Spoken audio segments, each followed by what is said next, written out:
Que le subieron 5 pesos. ¿Cómo tú ves eso? Ese aumento ahora, Yo no lo veo bien, ¿no? Porque imagínate, hay veces que uno no consigue los 25, que será los 30. ¿Tú me entiendes?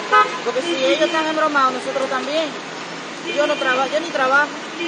Entonces, ¿usted no está de acuerdo con el aumento? No. Ni estoy de acuerdo tampoco que hayan subido el combustible, porque también a ellos les perjudica. Ok, gracias. Buen día. Hermano, ¿será permanente los 5 pesos o es por el transcurso de la Navidad? Ellos saben que es por el transcurso de la Navidad, es un par de días nada más, pero ellos tienen que entender que nosotros los choferes no tenemos un entro por ningún otro lado. Y que esto está muy malo. Mira, yo tengo ahí 10 minutos haciendo un turno aquí para poder conseguir un pasajero. Ok.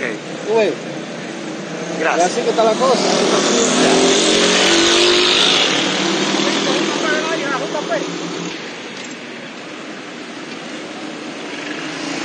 Está bien eso para los choferes. Para ellos están buenísimos, pero para nosotros está malísimo. Tengamos que pagar, tengamos que estar pagando pasajes diarios 2 veces. Gracias.